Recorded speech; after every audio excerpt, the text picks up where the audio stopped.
प्रकृति की गोद में बसा मायापुर एक छोटा सा गांव था, जिसमें प्रवेश करने का सिर्फ एक ही रास्ता था, क्योंकि बाकी के तीनों ओर से ये पहाड़, नदी और घने जंगल से घिरा हुआ था। यहाँ का मौसम हमेशा से ही ठंडा रहता था। चंद्रकला मायापुर गांव में एक रुदाली का काम करती थी। गांव में जो भी मरता था उसके यहाँ जाके रोना और फिर उसका अंतिम संस्कार करना, ये उसका काम था। चंद्रकला की आंखों में जिस तरह से दुख दिखता था, वो देखकर पत्थर भी पिघलकर रो पड़ते थे। जब भी वो रोना शुरू करती थी, ऐसा लगता था जैसे वो भगवान से बात करके शिकायत कर रही हो कि क्यों, आपने ऐसा क्यों किया। आज मायापुर का मौसम बेहद खराब था। सुबह से बारिश हो रही थी और बिजली भी कड़क रही थी। रात को चंद्रकला अपने घर में सोने की तैयारी कर रही थी कि तभी दरवाजे पे जोर की दस्तक हुई। वैसे चंद्रकला का घर जंगल के एक किनारे पर था और ऐसे वक्त पे उसके घर कोई आता जाता नहीं था। फिर आज मौसम भी खराब था, इसीलिए दरवाजे पे हुई इस दस्तक ने उसे हैरानी में डाल दिया। जब उसने दरवाजा खोला तो सामने उसे कोई भी नहीं दिखा। बारिश जोरों की हो रही थी और बाहर धूप अंधेरा था। चंद्रकला इधर उधर देखने लगी कि किसने दरवाजे पे आहट की, लेकिन रात के अंधेरे में उसे कुछ नजर नहीं आ रहा था। तभी एक बच्चे के रोने की आवाज उसके कानों में पड़ी। उसकी नजर नीचे गई तो समझ आया कि कोई नवजात बच्चा छोड़ के गया था। चंद्रकला को अजीब लगा, लेकिन झट से उसने उस बच्चे को अपनी गोद में उठा लिया और उसको चुप कराने लगी। चंद्रकला ने देखा तो वो एक बच्ची थी। उसने इधर उधर देखते हुए तेज आवाज में कहा, कौन है यहाँ? सामने आ जाओ। ये बच्ची को मैं नहीं रख सकती, इसको वापस ले जाओ तुम। पर चंद्रकला की आवाज सुनने वाला कोई भी नहीं था। चंद्रकला उस छोटी सी बच्ची को देख ये तो समझ गई थी कि कोई इसे बचाना चाहता था, पर कौन, ये उसे नहीं मालूम था। उस बच्ची को देख चंद्रकला के मन में तरह तरह के ख्याल चलने लगे कि कहीं कोई बुरा साया तो नहीं, या फिर कोई भूत या पिशाच। चंद्रकला भूत, प्रेत, टोना टोटका जैसी चीजों पर विश्वास करती थी। हमेशा इन सबसे सतर्क रहती थी, क्योंकि उसे पता था कि बुरी शक्तियां क्या क्या कर सकती हैं। आज तो अमावस की रात भी थी, जिस रात ऐसी शक्तियां और ज्यादा ताकतवर हो जाती हैं। वो ये सब सोच रही थी कि तभी बच्ची की रोने की आवाज ने उसका ध्यान खींचा। वो तुरंत ही बच्ची को अपनी गोद में लिए अंदर ले आई और दरवाजा बंद कर लिया। ठंड से जैसे उसके अंदर सिहरन सी उठने लगी। उसने तुरंत ही बच्ची को एक कपड़े से ढका और रसोई से बच्ची के लिए दूध लेकर आ गई। बच्ची को दूध पिलाते वक्त चंद्रकला ने उस बच्ची के चेहरे को ध्यान से देखा। एक बहुत ही मासूम और प्यारा चेहरा, जिसको देखकर कोई भी अपने सारे गम, सारी मुश्किलें भूल जाए। उसने तुरंत ही उस बच्ची को अपने सीने से लगा लिया और कहा, नीति, आज से तेरा नाम नीति और मैं तेरी माँ। नीति को सुलाते सुलाते चंद्रकला कब खुद सो गई उसे पता ही नहीं चला। चंद्रकला नीति को सीने से चिपकाए सो रही थी कि तभी अचानक से नीति जाग गई। उसकी छोटी छोटी मासूम आंखें बड़ी होने लगी। उसके नाखून अचानक से बड़े बड़े होने लगे। उसकी जीभ अचानक से बड़ी होने लगी और तेजी से वो जीभ को अंदर बाहर करने लगी। इससे पहले कि चंद्रकला संभल पाती, नीति ने अपने नुकीले नाखून उसकी गर्दन पर रख दिए और उछलकर सीधे चंद्रकला के सीने पर बैठ गई। आंखें बड़ी करते हुए उसने जैसे ही चंद्रकला का मुंह दबोचा, वैसे ही चंद्रकला एकदम हड़बड़ा के उठकर बैठ गई और जोर जोर से हांफने लगी। हे भगवान, अच्छा हुआ कि ये सपना था। हकीकत में नीति अगर ऐसा करती तो मेरी जान ही ले लेती। भगवान, तेरा लाख लाख शुक्र है, नीति सो रही है और मैं एक डरावना सपना देख रही थी। चंद्रकला की नजर जब बाहर गई तो उजाला हो चुका था और बारिश भी रुक गई थी। तभी उसे बाहर से किसी ने आवाज दी। वो इस आवाज से परिचित थी। ये आवाज गांव के ही एक आदमी की थी। चंद्रकला जब बाहर गई तो सामने सरपंच के यहाँ काम करने वाला आदमी था। चंद्रकला, कल रात सरपंच की मौत हो गई, चलो जल्दी, मैं तुमको ही ले जाने आया हूँ। सरपंच की मौत का सुन चंद्रकला के होश उड़ गए। कुछ दिन पहले ही तो वो उनसे मिली थी, उसके लिए वो किसी देवता से कम नहीं थे। चंद्रकला बच्ची का सोच थोड़ा परेशान हो गई कि वो अंतिम संस्कार में कैसे जाए। वो इस बच्ची के बारे में किसी को भी नहीं बताना चाहती थी। तभी उसे कमला ताई की याद आई, जिन पे वो भरोसा कर सकती थी। कमला ताई के हवाले उस बच्ची को छोड़ चंद्रकला सरपंच के अंतिम संस्कार में जा पहुंची, जहां लगभग पूरा गांव इकट्ठा था। सरपंच सिर्फ कमला के लिए ही नहीं, समूचे गांव के लिए देवता समान थे। हर समय मदद के लिए खड़े रहते थे। वहां पहुंच चंद्रकला को पता चला कि उनकी मौत दिल का दौरा पड़ने से हुई। उनकी छोटी बहन गांव छोड़कर भाग गई थी। इसी सदमे से उनको दिल का दौरा पड़ गया। उनके अंतिम संस्कार के समय अचानक फिर से बादल घिर आए और आसमान में एकदम अंधेरा छा गया। बादलों की गरजने की आवाज सबका दिल दहलाने लगी। चंद्रकला को अचानक याद आया कि जब गांव का एक आदमी, जिसके बारे में लोग बोलने लगे थे कि कोई साया है, उसके अंतिम संस्कार पे भी ऐसा ही मौसम हो गया था। उस पुरानी बात को चंद्रकला सरपंच की मौत से जोड़ने लगी और जाने क्यों उसे ऐसा लगने लगा कि इस मौत के पीछे जरूर कोई काली शक्तियों का हाथ है। जब अग्नि देने उनके सरपंच का छोटा भाई माधव आगे बढ़ा तो तेज हवा चलने लगी। इस वजह से अंतिम क्रिया हो ही नहीं पा रही थी। पूरा गांव इस बात से परेशान हो रहा था। तभी चंद्रकला माधव के पास गई और बोली, छोटे साहब, मुझे लगता है इनको दूसरी जगह ले जाकर जलाना चाहिए। हमें नहीं पता है कि तूफान कब तक थमेगा।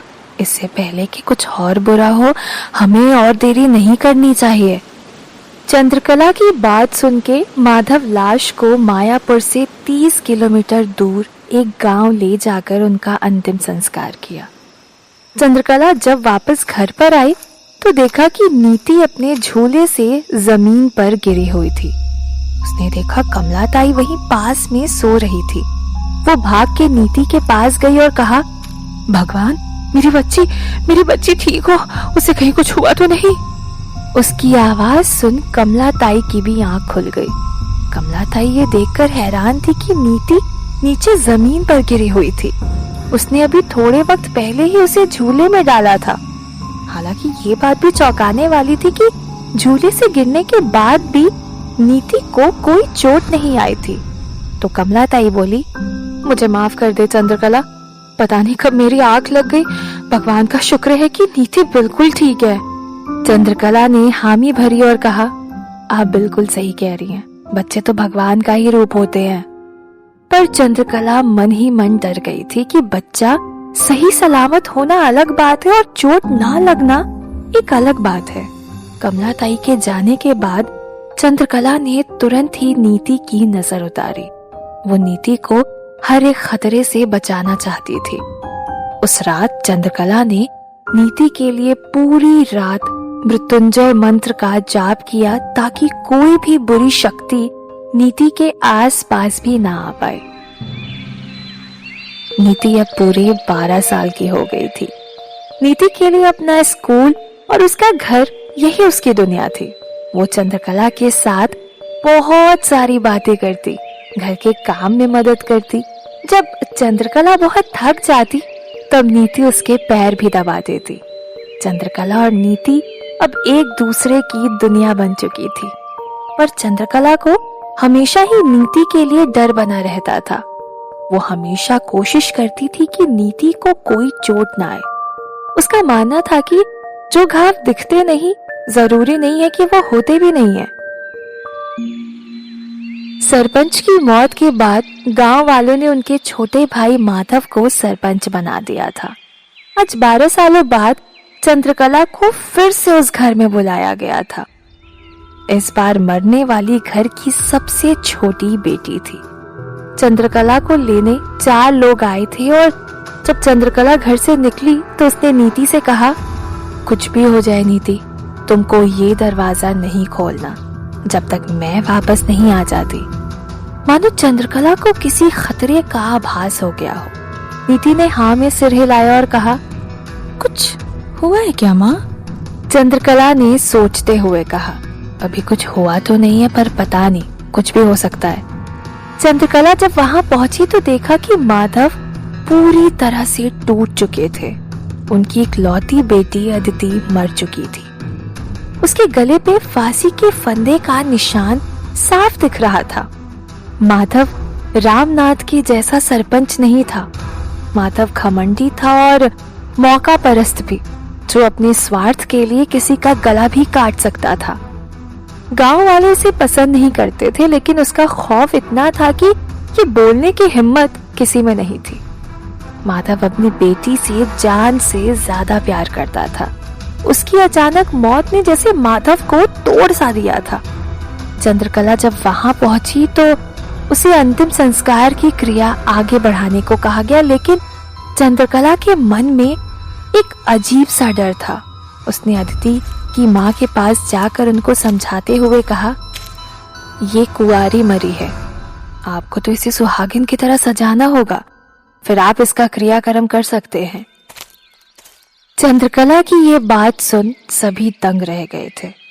ये बोल वो वहां से चलने को हुई, तभी पीछे से माधव गुस्से से चिल्लाया, ए रुदाली, कहाँ जा रही है? मेरी बेटी का अंतिम संस्कार किए बिना? माधव की गरजती आवाज सुन चंद्रकला सन्न रह गई। वो पीछे मुड़ी तो सामने माधव गुस्से में लाल खड़ा था। चंद्रकला ने डरती हुई दबी आवाज में कहा, छोटे साहब, अदिति ने आत्महत्या की है, मैं इसका अंतिम संस्कार नहीं कर सकती।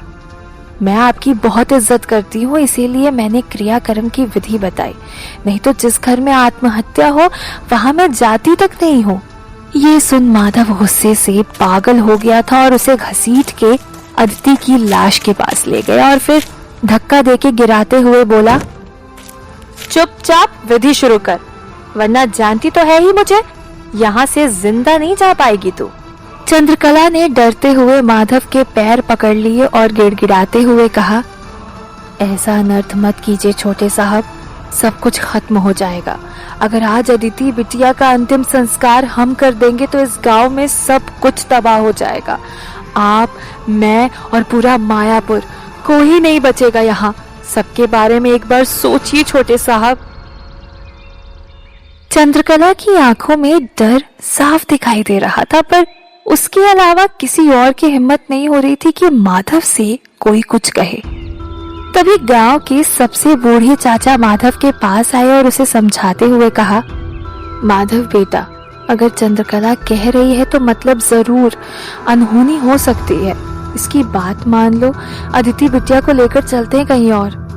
ये सुनते ही माधव ने उन बूढ़े चाचा की तरफ देखते हुए कहा, चाचा, मेरी बच्ची की लाश पड़ी है सामने, अब इससे बड़ी अनहोनी क्या हो सकती है?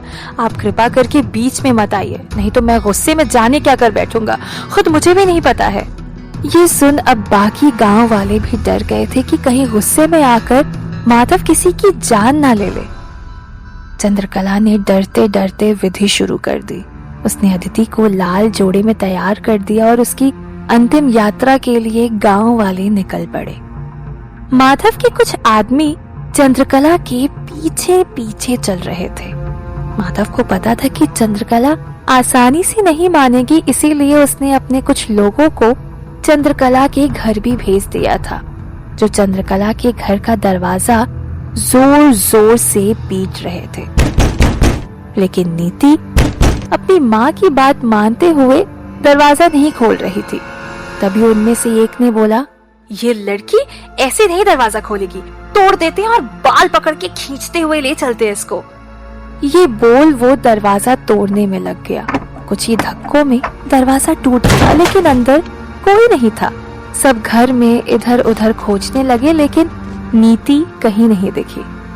हार के वो लोग घर के बाहर आ गए और वहां से जाने की बात करने लगे।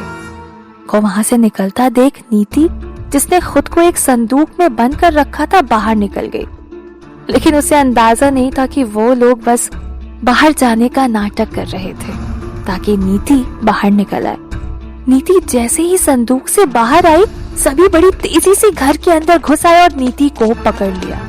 खुद को बड़ा होशियार समझ रही थी, हमें बेवकूफ बनाएगी, चल तुझे सीधा शमशान ही ले चलते हैं। ये बोल वो सब नीति को खींचते हुए शमशान की तरफ चल दिए। इधर चंद्रकला फिर से माधव से विनती करने लगी, ये पाप ना करे, संभल जाइए, अभी भी वक्त है। लेकिन माधव उसकी एक भी सुनने को तैयार नहीं था। तभी एक तरफ से नीति को आता देख चंद्रकला सन्न रह गई। वो समझ गई कि ये लोग माधव के ही आदमी हैं जो नीति को जबरदस्ती शमशान ले आए हैं।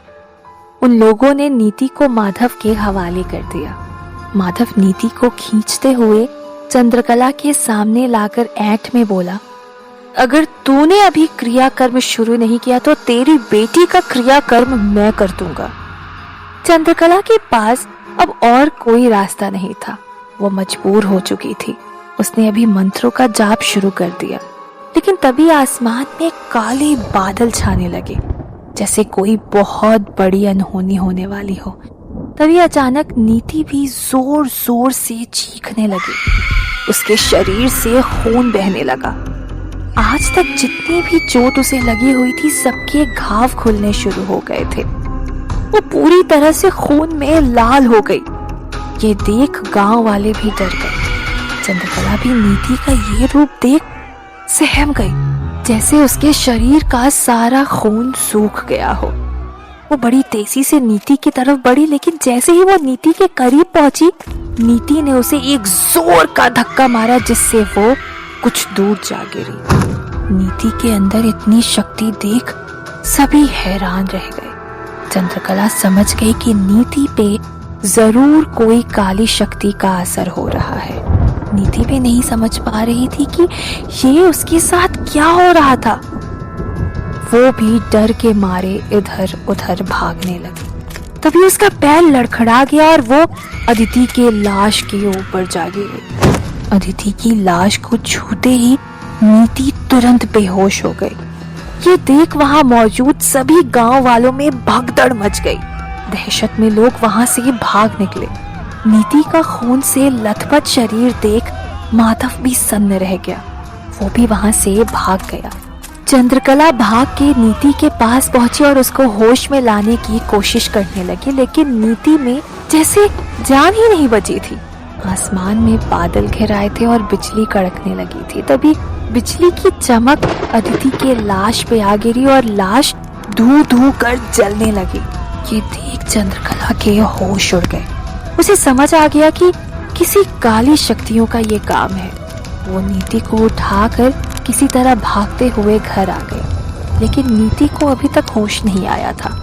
उसका शरीर अभी भी खून से लाल था। चंद्रकला अपनी बेटी की ये हालत देख बहुत परेशान हो रही थी। उसे समझ नहीं आ रहा था कि वो अपनी बेटी को कैसे बचाए। तभी उसने जोर जोर से मृत्युंजय मंत्र पढ़ना शुरू कर दिया। वो पूरी रात मृत्युंजय मंत्र का जाप करती रही। बाहर जोर की बारिश होती रही। पूरा गांव मानो घर में कैद हो गया था। सुबह हो गई थी, लेकिन नीति को होश नहीं आया था। चंद्रकला की चिंता भी बढ़ने लगी। बाहर बारिश थमने का नाम नहीं ले रही थी। तभी चंद्रकला के घर के बाहर गांव का एक लड़का भागते हुए आया। उसके चेहरे पर डर था। उसने हड़बड़ाहट में दरवाजे की कुंडी खटखटाई। जब चंद्रकला ने दरवाजा खोला तो उस लड़के ने हाफते हुए जल्दबाजी में कहा, जल्दी चलो माही, बचा लो सबको, नहीं तो सब मारे जाएंगे। उस लड़की की आवाज में कपकपी थी, जैसे किसी बहुत भयानक हादसे को देख आया हो। चंद्रकला ने उसकी तरफ देखते हुए गुस्से में कहा, अब क्यों आए हो? जब मैं कल चीख चीख के बोल रही थी तब कहाँ थे तुम सब? सुरेश ने घबराहट में जैसे गिड़गिड़ाते हुए कहा, माई, कल जो अंतिम संस्कार में शामिल हुए थे सब एक एक कर मर रहे, उनको बचा लो माई, बचा लो उनको। ये बोलते वक्त ही उसके मुंह से खून बहने लगा। उसकी आंखों से भी खून बाहर निकलने लगा। ये सब देखकर चंद्रकला के होश उड़ गए। वो उस लड़की को संभालने को हुई तभी वो सीधा जमीन में किसी लाश की तरह गिर गया और उसकी जान निकल चुकी थी।